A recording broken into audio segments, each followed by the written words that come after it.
This is the Moral Science Podcast, and I'm your host, Amber Cazell. In this series, I get to interview experts in my favorite subject, the scientific study of human morality, virtues and vices, evolution of morals, the judgment-action gap, character development, the philosophy of morality, transcendent experiences, researchers' moral biases, cultural values, plus the obligatory trolley dilemma. We are going to talk about it all.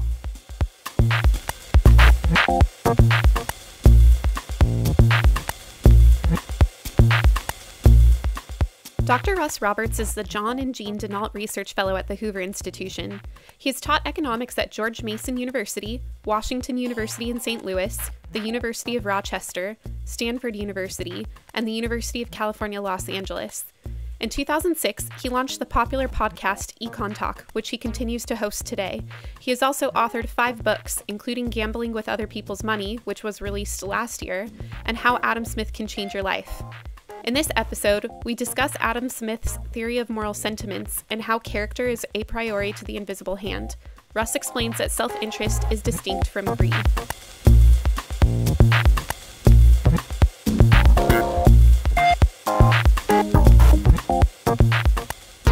Hi, everyone. Today I am excited to be with Russell Roberts.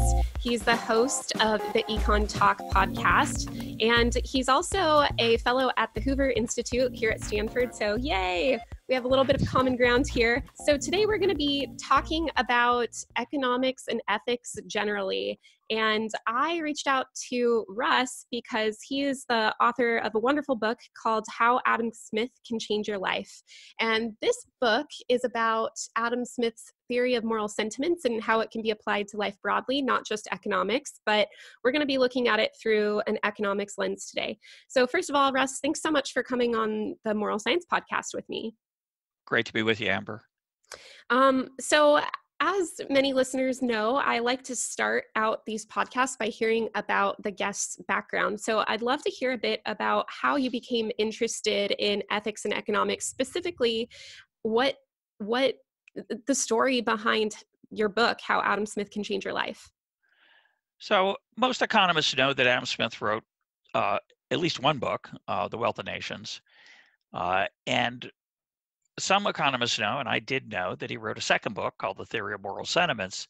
But like most economists, I didn't bother with that book. I mean, that doesn't have anything to do with economics. The Theory of Moral Sentiments, what could that? That's some weird thing he did when he was younger. So I never read that book. I knew a couple quotes from it. But as when I got older and eventually got to George Mason University, I had a colleague named Dan Klein. Dan knows a lot about Adam Smith, and I thought it would be fun to interview him for my podcast, EconTalk, talking about that book, or he may have suggested it to me, and then I thought, well, this will be good because then I'll read it. And I opened it up, and I couldn't understand the first page very well. I thought, well, that's a bad sign. And I didn't understand the second page very well. That's a worse sign. But I kept going, and eventually I got the hang of it. It kind of starts in midstream. It's not a book that's easy to just pick up and read. And it's daunting because it's published in 1759 when sentences were longer. But it is a fascinating book, and it's funny, and it's powerful, and it's inspiring, and it's insightful. And the title of my book, How Adam Smith Can Change Your Life, is a little bit tongue-in-cheek. It's a little bit dramatic, overly dramatic, a little bit of hyperbole there. But it does change the way you think about yourself and the way you think about your interactions with others. And so after Dan and I had 6 hours or so of talking about the book, having read it, I thought, well, maybe it would be fun to write a book on this that would bring the insights of Smith's 1759 book into the present and to talk about what we might be able to take from that book that would still be useful today. And the answer, I thought, was quite a bit. And so I got interested in that. And along the way, I got interested in what you might call the state of economics. I was trained at the University of Chicago in a very, very dogmatic, often usefully dogmatic, but a dogmatic way of looking at economic life and the average person and what they do when they enter the economy and when they transact and when they work. And as I got older, I started to think, some of those models maybe are not so informative. And in fact, I started to worry that some of them were actually a little bit dangerous. And ironically, Adam Smith helped me think about those things. I say ironically because in theory he's quote the first economist. It's not true, but he often gets considered called or taken as the first economist. Mm. But I realized that a lot of Smith's insights were in conflict with the way that modern economic theory is taught, and so I became very interested in those issues. I don't write about that so much in the book because the average person couldn't care less, but I'm sure we'll talk about them today. But those are the two ways in which I got interested in Smith and the interface between economics and what we might call philosophy. Very cool. So I'm curious. I just have to ask. You said that a theory of moral sentiments is funny at some points. Yeah, he. I know that does sound strange. Adam Smith has a pretty good sense of humor, and he has we would call a dry sense of humor. He also is occasionally funny, perhaps without intending to be funny, or maybe the right word for that would be delightful. So when he talks, for example, about how strange and bizarre it is that someone would spend a large sum of money for a pocket watch that tells slightly better time, and if, in fact, does so on the grounds that way he can be more on time to meetings, yet in fact that often is not the case. Yeah. Because surely, as we know, those kind of accuracies are often not that helpful, but that the real reason the person's buying it is to show off and to show that they have the latest gadget. And what could be more I'm not wearing my Apple AirPods right now, but what could be more timely and relevant than our need to signal to others that we are with it and have the latest thing, whatever it might be in our world. But for Smith, it was watches. I'm afraid it's unfortunate, but the phrase he mentions, the device he mentions, are ear pickers. I think this was the equivalent of a toothpick for cleaning one's ear. That might be made of silver or gold. There's something else in there too in his list, but that would be an example of something I found quite amusing and of course quite relevant. Yeah, that is really funny. I actually remember that from your book. I was able to listen to the whole book on Audible. So shout out to Audible. Your book is great. Yay. And it's on there. So listeners should go and check it out. And for those listeners who haven't yet read your book or The Theory of Moral Sentiments, could you kind of give us a rundown of what it was what was Adam Smith's main thrust in this book? What was he trying to accomplish, and what did he say? So in a sense, it's a simple book, which of course is true of all books. You know, it's like the haiku version or the Twitter version of a great novel might be man is obsessed with killing a whale, chases after it. Mayhem ensues. That's Moby Dick. But there's more to the book, strangely enough, than a simple plot summary. And that would be true of this book as well. But the simple description of what Adam Smith's trying to describe and write about is why we do things that are not self-interested. Why do we care at all about others?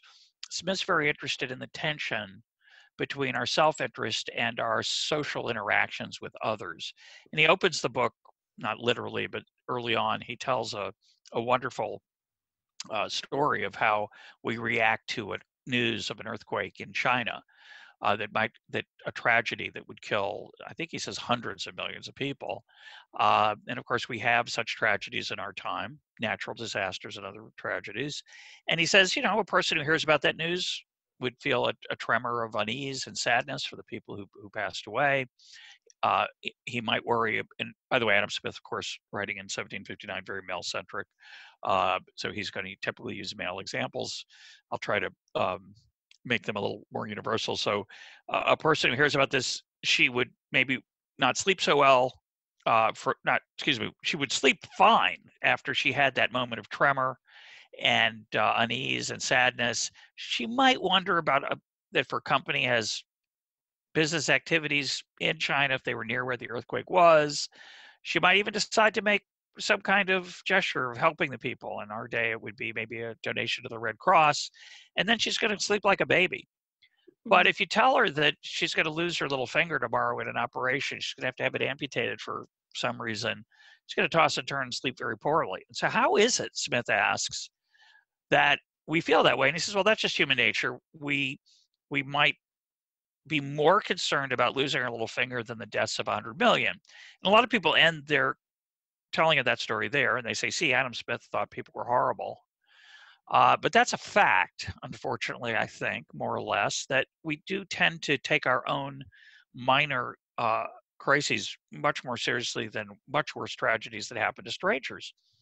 And then Smith continues, and this is the important part. He says, despite that feeling, despite the fact that we would be more concerned about our little finger than we would about the deaths of 100 million people, he said, if I could save my little finger by killing 100 million people, would I do it? And the answer is absolutely not. Who would be so monstrous, Smith asks. Most of us wouldn't even consider that for an instant. It's such a horrific thought. And then he asks, why is that? If I feel worse about my little finger, meaning I seem to care more about my little finger than those other lives, why is it that I won't act that way? And that lets him launch into a conversation about why is it we do anything nice for other people? What's the motivation? What explains our often, occasional, but sometimes often care about other people? And his answer is a strange answer. He says, he does not want to rest his answer on what he calls the weak reed of benevolence. He says, basically saying we don't really care that much about others, but what we do care about a lot is how we're perceived and how we are measured and observed and appreciated by those around us. He says, man naturally desires not only to be loved, but to be lovely. We want the people around us to love us. And by that, he didn't just mean emotional or romantic love. He meant respected, honored, praised. And we want to be lovely. We want to be praiseworthy. We want to be worthy of respect, worthy of honor. So Smith argues that we have a self-image about ourselves based on the image that other people have of us. And then he invokes this idea, a beautiful idea, of the impartial spectator.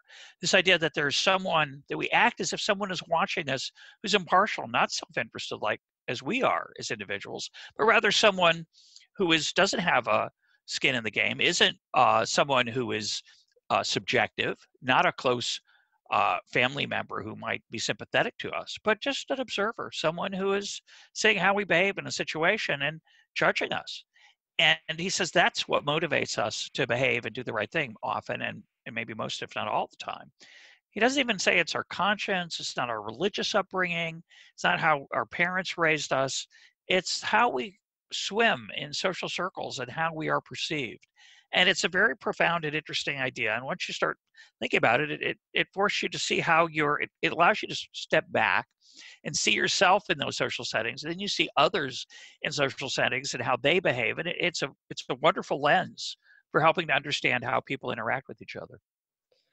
Yeah, I just love that. When I was listening to your book and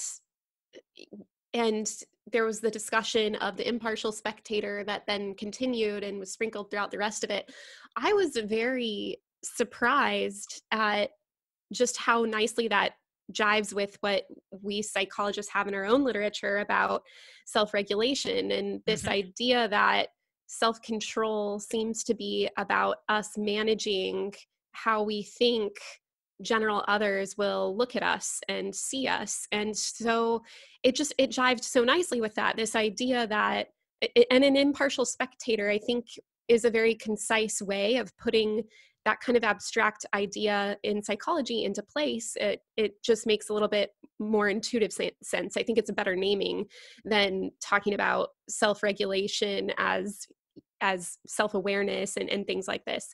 So I was very surprised and pleased by that. And I don't know, were you aware that that there's a pretty rich research literature in that space in psychology?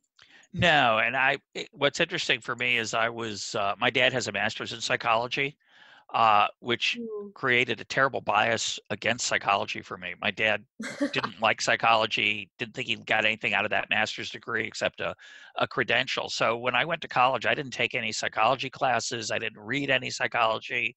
And to my shame, I was proud of it. It's just silly stuff I knew from my dad. And as I've gotten older, I've gotten much more interested in the psychology literature and the behavioral economics insights, some of which I think are true, some of which I think are maybe exaggerated or not true. But I think this interface between our neuroscience, our psychological makeup and our economic behavior and our behavior as human beings is just so interesting. And Smith, a lot of people say Smith was the first behavioral economist. I don't think of Smith as an economist per se. I think of him as a social scientist, and obviously a moral philosopher as well, which is what we're talking about in this book. But I think in his other writing, in The Wealth of Nations, sure, it's about what we call economics, but there's all kinds of stuff in there. It's all about our motivation, how we see ourselves.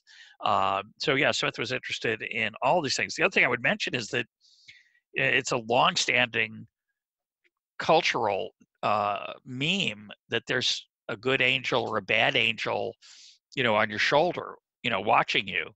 And that's kind of what Smith's appropriated or maybe helped create with that language of that impartial spectator.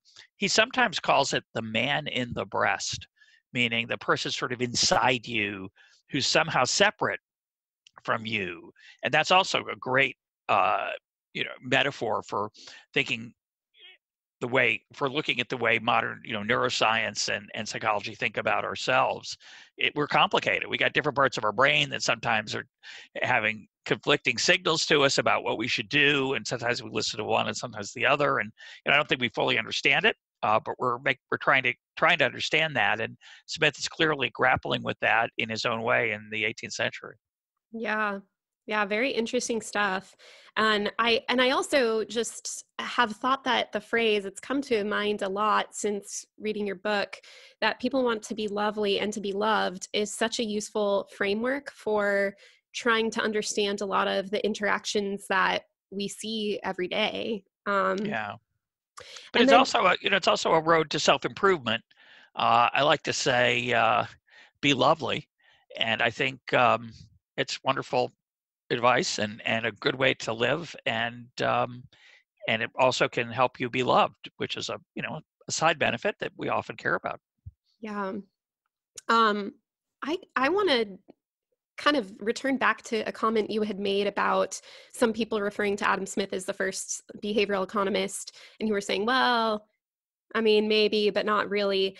It's interesting because that is my tendency as well after learning about the theory of moral sentiments, is to think, wow, it seems like a lot of behavioral economics might kind of boil down to a rediscovery of what Adam Smith was saying about how humans seem to have this baseline need for honor, and that honor precedes our economic decision-making and transactions in such a way as to influence them, which you might not get out of just classical economic theories.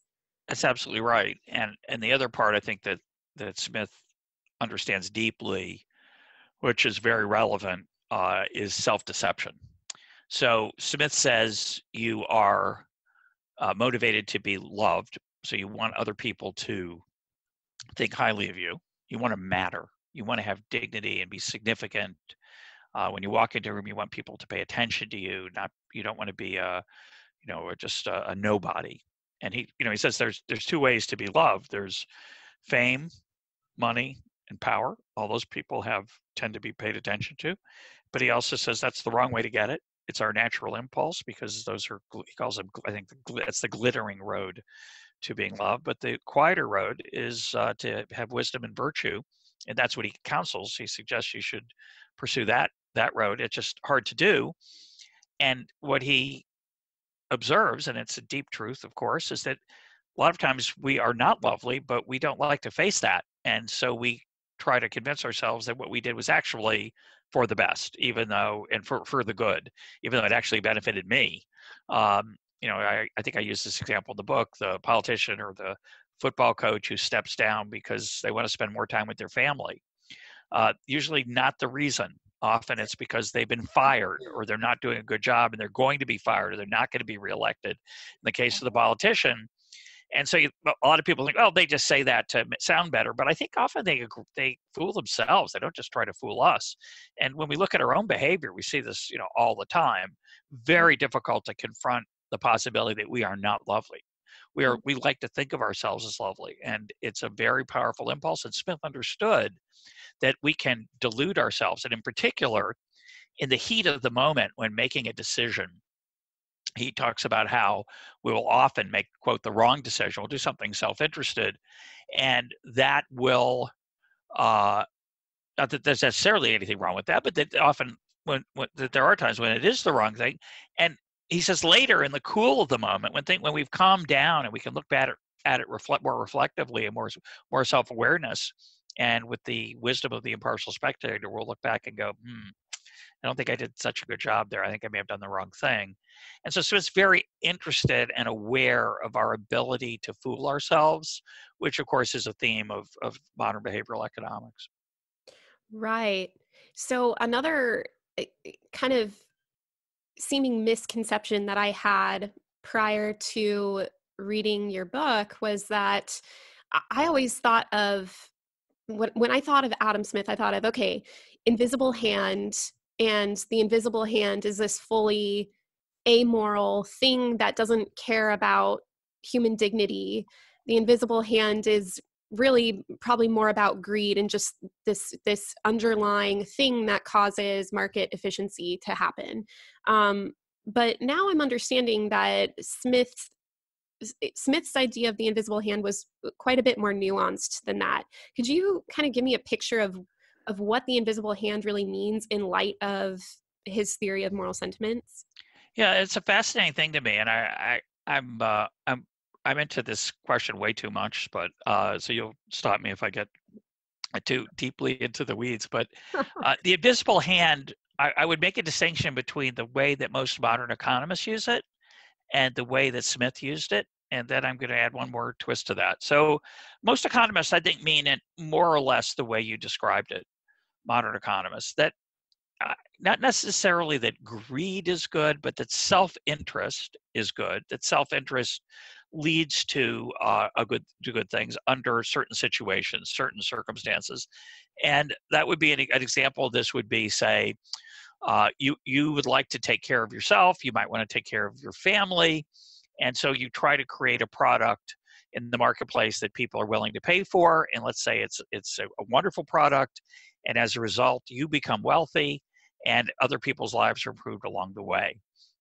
And the price you charge for that product might be constrained by competition, so even though you might want to charge more than you are able to, you can't charge more than that because you'll be undercut by competitors or people who provide substitutes for your product. So that's sort of the invisible hand in its most attractive story.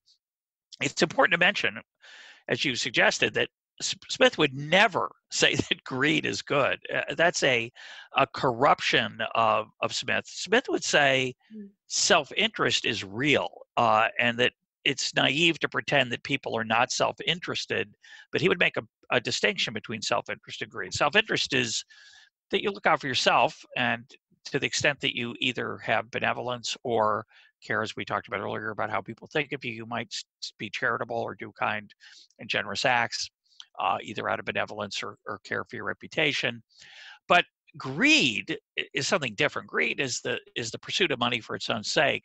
And Smith is adamant in the Theory of Moral Sentiments, says it more than once, that if you pursue greed, first of all, it's not going to make you happy. You're not going, in the course of that pursuit, you're going to do some things that are not so lovely. And then if you're not careful. And the second thing is that he says is that when you get it, you're not going to be necessarily any happier than when you were not so wealthy. So in Smith's world, in his vision, the pursuit of wealth is an illusion. The idea that it will, lead to satisfaction or happiness. And so that's there's an additional question of why a person who wrote a book called The Wealth of Nations, who doesn't deal with this at all in that book, would write so much about the pursuit of wealth being unsatisfying. But that's what he does in the Theory of Moral Sentiments. He says basically, pursuit of wealth is not going to lead to any more happiness than you have, and if you're not careful, it'll degrade you. Having said that, and this is where I love this, but it's a little bit complicated. Having said that, the way that modern economists use the invisible hand, Smith does talk about it, but he doesn't use that phrase. Smith only uses the phrase the invisible hand once in The Wealth of Nations and once in The Theory of Moral Sentiments. And each time, all he means by it is something much narrower than we talked about earlier. What Smith means by the invisible hand is that pursuing your own self-interest could have some beneficial effects, and it's complicated. That can have unintended consequences that are positive. That's not nearly as dramatic a claim as most economists have in mind about the invisible hands creating an entire market, that market competition constrains behavior and grasping and profit seeking, because there's a self-regulating aspect of a marketplace if there's enough competition. So that's what's weird.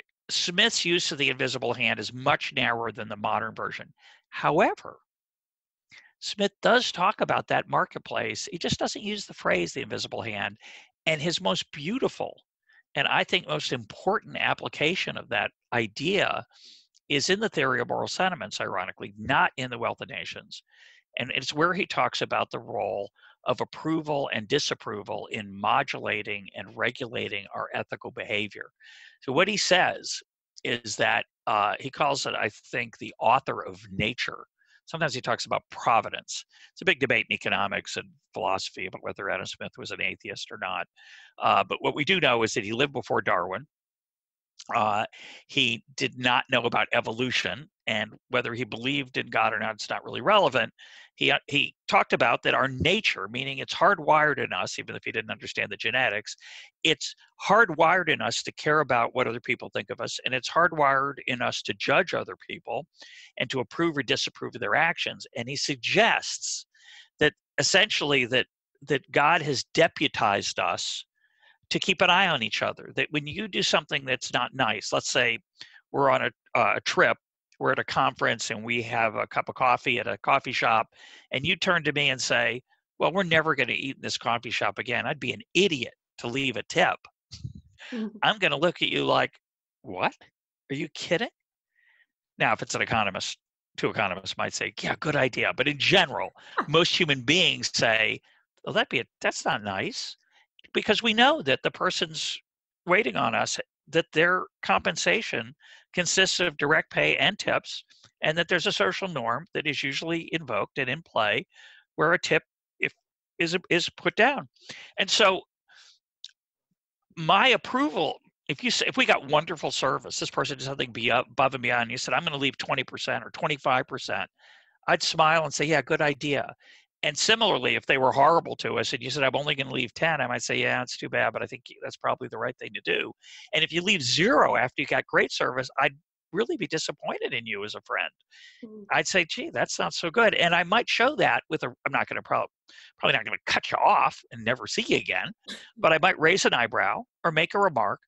And Smith's point is that those small social gestures, the raised eyebrow, the remark, that my refusal to laugh at an inappropriate joke, my lauding of you when you do something laudatory, something praiseworthy, those are the ways that our norms and culture and really civilization gets created. And it's an imperfect system. It doesn't prevent racism or sexism or people occasionally acting horribly inappropriately and stiffing someone on a tip or taking advantage of someone when they can. These things happen all the time. Smith, again, he's not naive, he's not an idiot. But his marvel is that what he's marveling at is that it works at all, that our self-interest doesn't overwhelm our social behavior in those settings and constantly lead us to do the most self-interested thing. And Smith says, why is that? And the answer is because we're kind of keeping an eye on each other. And most importantly, we kind of keep an eye on ourselves. I had an amazing experience the other day. I was, okay, it's not that amazing, but it was a beautiful example of this. I was traveling, and there's a shuttle you have to get on at Dulles Airport. And the doors opened, and I got on the shuttle, and 2 other people got on the shuttle with me, and a third one got on, and she realized she'd left something behind, and she dashed back off the shuttle to where she'd left, turned out to be her wallet. And as she raced back to get back on the shuttle, someone said, oh, you dropped something. And it turned out to be her passport. So she went back to get that, and then the doors closed. So here, me and 2 other people are riding along with this other person's bags that she had put on, but then forgot about when she went back to get her passport and wallet. This is a really unpleasant situation.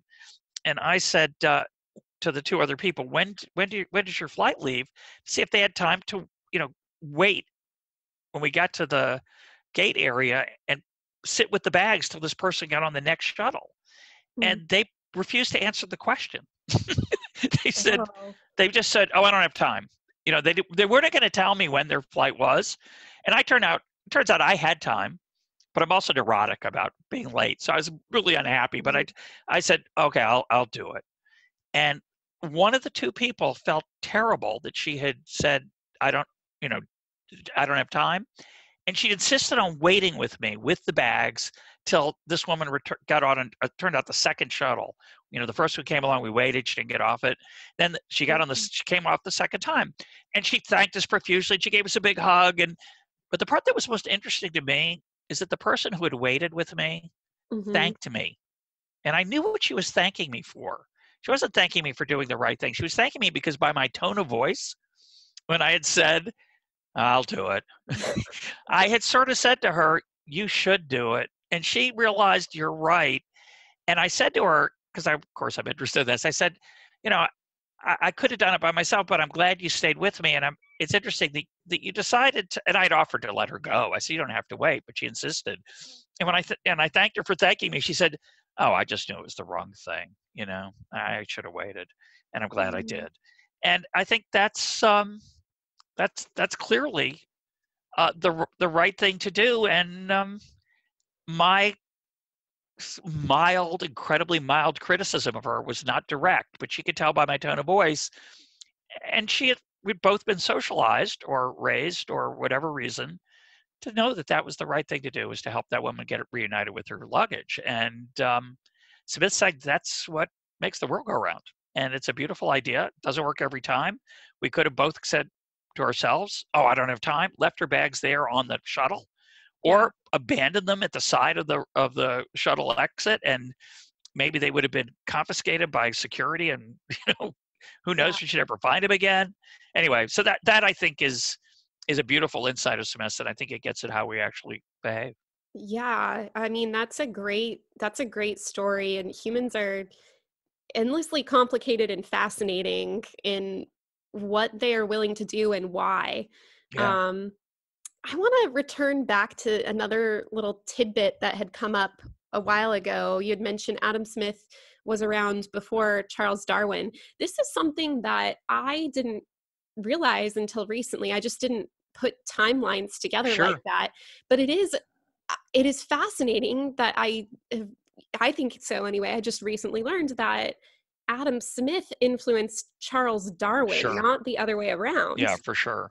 Yeah, it's a great point, because a lot of people assume that capitalists, of which I would call myself one in some dimension, or free market people, they believe in dog-eat-dog capitalism, the survival of the fittest. Yeah. And I think that's a fundamental misunderstanding of what, at least what I believe is, I would describe myself actually as a classical liberal, meaning someone who believes, as Smith did, that we should have a limited government and personal responsibility for taking care of each other as best we can, and that voluntary associations are the way that we help each other, rather than being coerced from the top down. Doesn't mean we were anarchists. I'm not. Smith wasn't. He was not an anarchist at all. Thought there were lots of appropriate roles for government, as do I. But certainly this sort of caricature of capitalism as this survival of the fittest idea that was taken from Darwin, as you say, that didn't inspire Adam Smith. It was the other way around. The role of competition in markets in creating outcomes that no one intends, what is often called emergent order, that is starts with Smith. And it's Darwin who applies that to the natural world, rather than Smith who applies it in reaction to Darwin to the economics world. Yeah, which is really, I think, just interesting, because I think that most people, well, maybe this is just showing my naivete, but I tended to think, okay, well, evolution seems like it's closer to biology, is like a hard science, economics is closer to like social sciences, a soft science, and it seems like these insights would trickle down from from the hard sciences to the soft sciences. So it's pretty interesting that our look into the social world could influence understanding of theories in the biological world. I think Yeah, that's pretty interesting. it Um, is. I also am kind of curious about, this idea of survival of the fittest, that this idea of fitness seems similar in theory to the idea of utility in economics. And yet, fitness and utility are complicated. Like, again, what does utility really mean? Well, it seems like from the theory of moral sentiments that utility has a lot to do with honor or being lovely, and yet it doesn't. I'm not sure that utility is really being used or talked about that way now. Well, Um, utility is an economist's word for the things that, well, I don't even know how to describe it. There's so many different ways you can describe it. It's a mm, deliberately vague word. It's an ugly word, right? Utility. It sounds, I don't know, cold practical and dry. and dry. Yeah, but economists created that word to be a sort of catch-all for the things that give me satisfaction, and they tended, as time went on, to focus on things that were material rather than immaterial, non-material. So, a shirt gives me satisfaction, a meal gives me satisfaction, a stock, a good investment gives me satisfaction because of the things I can buy with it. And economists became very focused as time went on things that they could measure, that had dollar values. But Mm, in Smith's day, obviously, as you point out, utility included things like non-material things, pride, honor, dignity, non-monetary satisfaction. And certainly, I used to tell my students on the last day of class, I'd still tell them if I was in the classroom. I taught for 30 years. I don't teach formally anymore. But on the last day of class, I'd say, don't take the job that pays the most money. At mm, least don't do it as a rule. Don't have a rule. I'll just take whatever pays the most, mm, because there are many other aspects to a job besides how much it pays, and we all know that. At least in theory, we know that. But it doesn't. Sometimes we make mistakes and we take jobs that pay more. And I don't just mean, well, you have to take account of the cost of living where the job is. I mean the things you'll learn on the job, the satisfaction you'll get from knowing what you're doing is helping other people, or the pleasure of the actual work itself. These are all things that good economists, I think, emphasize as an important part of how we make decisions and what we care about. And certainly Smith was, deeply interested in those things, not just the monetary, measurable, quantifiable things. And I think that's just a mistake to head in that direction. mm. And certainly, uh, utility, if you define it properly, is going to capture some of that. But I think most economists struggle to keep those things in mind. Yeah. Many do. So earlier, when you were telling me a bit about your backstory, you mentioned that when you were at Chicago, you saw some things going on in classical economics that you thought was alarming and potentially, I forget if you used the word, that you were kind of afraid of what it could lead to, or something like that. It was this sort of the issue, just the. Yeah, so it's a great point. Actually, it didn't happen when I was at Chicago. When I was at Chicago, I drank the Kool-Aid Okay. joyously. I loved the Kool-Aid there, and I still like most of it. By the way, I don't want to suggest I've turned my back on it, or I don't like it, or it's Mm, quote wrong. But I think here's what I've become increasingly concerned with as I've gotten older and thought more about it. A lot of people. So the Chicago model, and it's still the model of most departments. It's the way most places are taught in economics. It's the way I describe it as rational economic man or person, right? That mhm, we do what's in our own self-interest. We try to maximize. So there's two aspects of that. We we're grasping. That is, we are the equivalent of a calculating machine, trying to maximize net benefits, and that we know what they are, and that we're rational about that. So mm, we're rationally self-interested. Now, you could include charity as part of that. You could say I give my charity rationally. So self-interest doesn't have to mean selfish. because I could include in my utility, my satisfaction, helping others. But the implication is I will do that in a rational way. I'll do it to maximize, et cetera, et cetera. And I think that's not a bad starting place to think about human behavior. It's as long as you enrich it with these non-monetary aspects, such as pride and the way Smith did. I think the danger is you start to forget about those things because you can't measure them. And you start thinking that the only thing that matters are the things you can measure. And you start to think that human beings actually maximize. That describes, not just it's a useful model for predicting what people are going to do. It actually is what people do. I think that's false. and then finally, if you're not careful, you'll start to think that what's in your self-interest and what's rational is what is ethical, which is nuts. So, for example, to go back to our conversation about tipping, it would be bizarre, and yet there's a certain logic to it.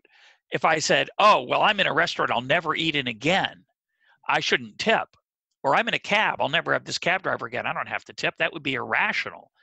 Well, it's certainly not in it's not my self-interest to tip in a restaurant that I'll never eat it again. It's not my self-interest to tip a cab driver I'll never see again, but it's the wrong thing to do. And those of us who care about ethics and the right thing to do aren't going to do that, even though it involves a sacrifice. And we'll tip. Most people do. They tip in restaurants, they'll never eat it again. They vote, by the way, even though their vote is very unlikely to break a tie, and therefore has a minuscule impact on the outcome. We vote because we understand that if everyone felt that way and didn't vote, we'd live in a really unpleasant world. So we have a duty to vote. And so we vote, and we leave tips, and we give blood, and we donate kidneys even sometimes, which is really an amazing thing, to strangers or near strangers. Yeah. So if you want to understand that, if you want to think about real behavior rather than this sort of textbook rational economic human being, you have to understand that what's going on there is more complicated. The most dramatic example of this is Milton Friedman's methodology paper in 1953, where he said, people act as if they're maximizing. He's not saying they actually maximize. They're not sitting around and calculating and making cost-benefit analysis in their head. He said, but it's like the truck driver on a rainy night who's trying to take a curve at speed, and he acts as if he's solving a differential equation of the friction of the tires and the rain. He's not actually solving it, but he acts as if he is. If we want to predict what he's going to do, we're going to predict that he slows down. Okay. But the problem is, and this is where I start to revolt against my youth and my training, is that people forget that. They forget that it's as if. They actually think it's what people do. And then they start to think it's good that that's what they do, even when it leads to bad outcomes. So that's my problem with sort of the, you could call it a straw man, but I think often cases it is the way people think about economic behavior in my profession, is that they tend to think of it as this maximizing thing. The metaphor I like to use is the dance floor. I got this a lot, I think, from Vernon Smith, the Economist. And he reads and thinks a lot about Adam Smith. He says, this is my version of it. When you're on a dance floor, it's true that there's a temptation and an urge to impress people around you, to show off, to be a great dancer, right? Same urges on a basketball court. I want to be the superstar. I want to score the most points. But that doesn't make a very good team. And after a while, you start to realize that, and you realize you have to sometimes pass the ball, and you have to help your teammates succeed, and that there's something glorious about being part of something larger than yourself, and you start to care about that, not just your own performance and your own image and your own ego. And so on the dance floor, if I'm with a partner in particular, and we're waltzing, I don't want everyone to necessarily say, look at me. I have a different motivation, which Smith writes about, which is I want to be proper. I want to do the right thing. I want to act with what Smith called propriety. I want to be prudent. I'm going to dance in a way that allows other people to enjoy the dance as well. And I just follow a social norm that says, don't bang into other people. Don't hurt my partner. Let my partner shine as well, not just me. Those are all norms that we have on the dance floor of life. And if we're not careful, we're fooled by economics and think, oh, I'm just going to maximize my behavior. Well, that's not what people do a lot of time in life, especially in social situations. If they did that, they're not going to have any friends. And now you can improve the narrow Homo economicus view and say, oh, I'll just put into the utility function, care about my reputation. And my PhD advisor was Gary Becker. Becker did this with great elegance and and effectiveness and thoughtfulness, but most economists don't and can't. And so I think our profession has a view of our fellow human beings that's it's too narrow. It's great for when we're looking at the demand for shirts or how we behave in online transactions or all kinds of other situations. It's very powerful and useful. But in some situations, it's misleading and wrong. Yeah, it's also interesting that I think we got on this because we were talking about evolutionary theory, and economics, and it's interesting that at least evolutionary psychologists have had to kind of deal with some similar stuff, that fitness doesn't seem like it doesn't seem like self-interest happens in this very narrow way. It seems like, and I know that there's been a debate going on about this, but that self-interest seems to be happening at multiple levels. That sure, there's concern for yourself as your own animal, but there's also concern at the species level that we're hypersocial beings, and we are concerned with things, and that potentially is what has allowed these moral norms to evolve such that we feel like leaving a tip at a place that we'll never return to. And Well, biology has struggled and has made some progress in trying to understand how, self-interested genes, and genes are surely only self-interested, I think, can lead to creatures that do things for each other. And there's your exactly. relatives, and there's not just your own. It's possible it's not just your own fitness you care about. But I think the more important point there is that in cultural settings as human beings, we don't just have our biological imperative. Sure, it's there in the background, and it's incredibly useful, I think, to be aware of it in all kinds of situations. I certainly think about it when I want the seventh cookie, that maybe my sweet tooth, which maybe came from my desire to eat sweeter peaches in 100, when my ancestors ate sweeter peaches 100 million years ago, and those that did tended to survive because the sweeter peaches were had more nutrition. As a result, I have a sweet tooth too.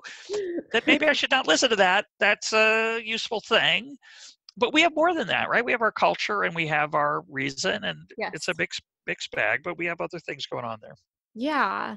And I think another thing that is interesting to me in economics is this idea that sort of our morality, and this kind of came into play a little bit too when you were discussing, chopping off your baby finger versus, eliminating the suffering of hundreds of thousands of people from a natural disaster. That even economically, we sort of understand that different moral norms operate at different levels. So the norms that you're using to operate with your family don't necessarily apply when you try to scale them up to the size of a whole society. Well said. That's a deep truth. And And sorry to interrupt. Well, I was just going to say, one of my other intellectual heroes, F.A. Hayek, makes this point when he says that, our genetics come from the small group, the band, he calls it, or the tribe. And that he says we have a natural impulse to take the ethics of that group, the norms of that group, and push them into the larger macrocosm. And that hasn't worked out so well historically. That I'm open intellectually to the possibility it could work better in the future, but the socialism and communism of the past has not worked well in its actual application. It's led to death and destruction. And so he says, actually, we have to live in two different worlds. So I'm a socialist in my house, right? I share my food. I don't charge, and I'm not an economist in the normal use of the word. I don't charge my children rent. I usually divide up the food equally. My wife and I, we're a benevolent team of dictators. And if one of our kids is in trouble, we help them more than the kids who aren't in trouble. So, but we love them. Right. And we know them, and we have some information about what is their lives are about. And Hayek would say that calculus works less well at scale, and has not worked historically well at scale. And I think he's correct. Yeah, and I think it's interesting. Like, why do you think that your view as an economist, I'm curious about this from your view as an economist, why it seems to be that there are, I mean, there's probably more than two, but generally as a caricaturization, two broad thoughts when it comes to economic systems. One that focuses on like redistributive justice and getting more at equality of opportunity. And then there's a whole nother school of thought that focuses on equality of opportunity. Um, where do you think that comes from? Why are people so divided into these different camps? Well, I think it's hard to keep more than two things in your head at once, Mm. right? But if you think about it this way, if you Google the world's divided into two groups of people, I think that phrase is going to come up more often than the world's divided into 7 groups of people. 2 is really powerful. Now 10 is good, 7's not bad, but 2 is pretty cool. It's dichotomies are useful. Right. Obviously, we have the so-called mixed economy in most places of the world. There's no real capitalism and no real socialism. We have all kinds of in-betweens in reality. But it's useful, I think, to think about extremes. But I do think it's the point I would make there that I think is important is that I like to say that the opposite of government is not business. The opposite of government is voluntary. A lot of people think there's Mm. 2 choices. There's either to do things through the government, through the ballot box, or you do them through the marketplace and the profit motive. Yeah.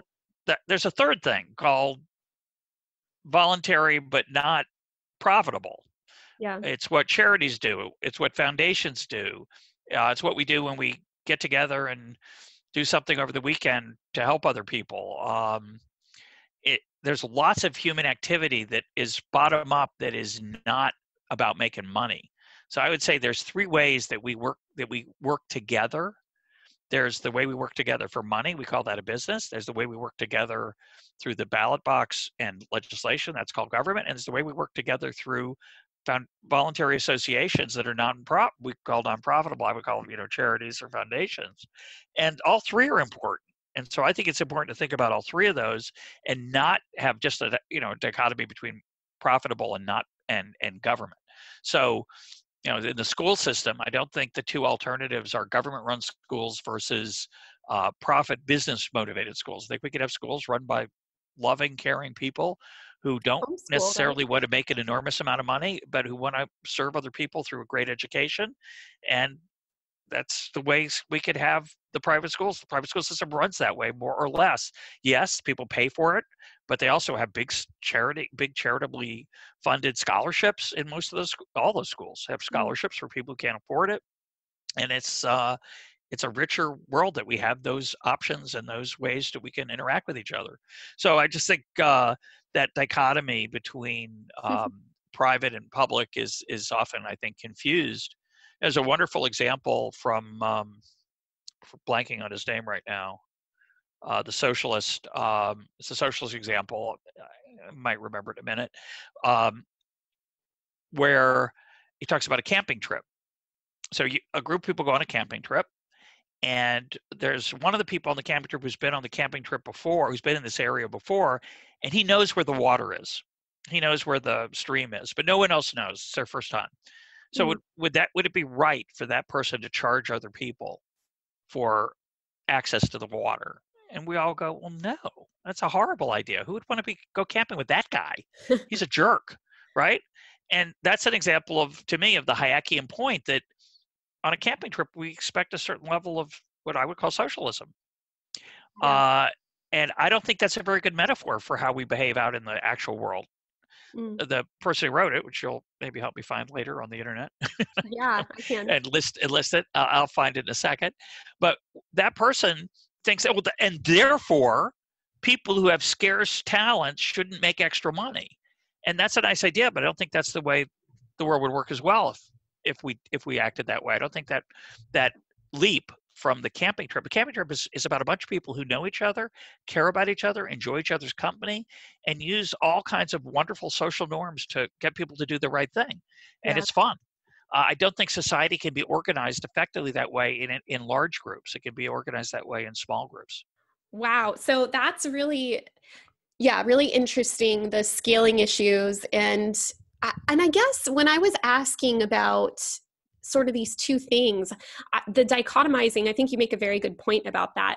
But I guess I'm just curious about where you think generally these different moral sentiments, for lack of a better phrase, come from. Why are some people inclined to think that the world should operate in one of these spheres more heavily than another sphere? Do you have a sense for why people lean one way or the other?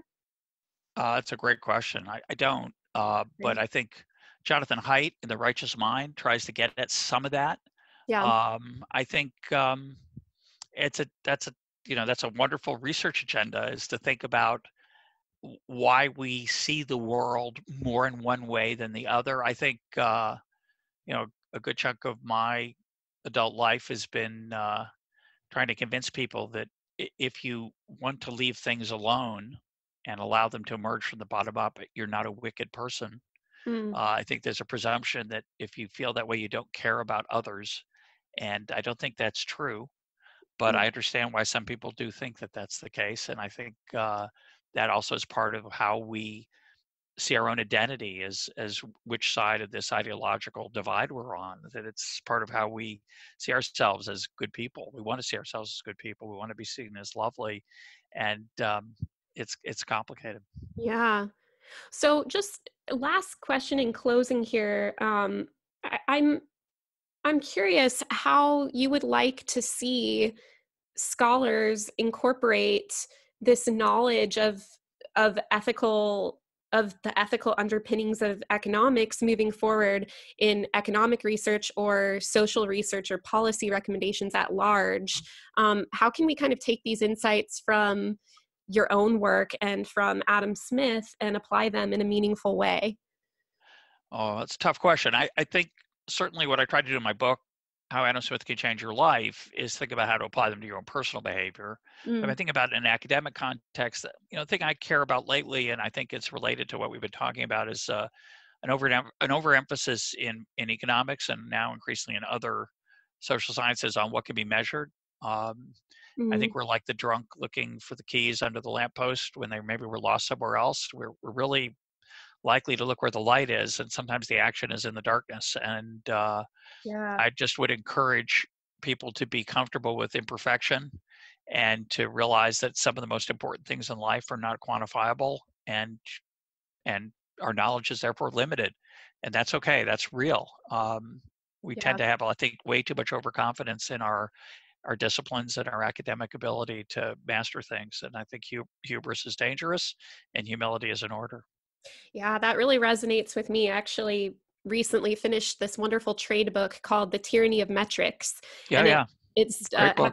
you've read it? Okay, so yeah, I interviewed the author on EconTalk, Jerry Miller. oh, there you go. Yeah. So shout out. And yes, listeners should go and check out the EconTalk radio show, podcast. Thank you so much, Russ. I really appreciate your conversation here today. I had an absolute blast speaking with you. And just thanks so much again for your time and your wisdom. Thanks, Amber. I really enjoyed it. Great. So much fun.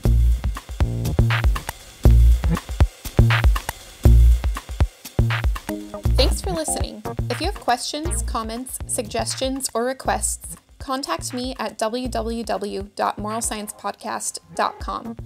The Moral Science Podcast is sponsored by ERA Inc., a research and design think tank that's reinventing how people interact with each other. Music throughout the program is My Kruby by Kindswider and can be found at freemusicarchive.org.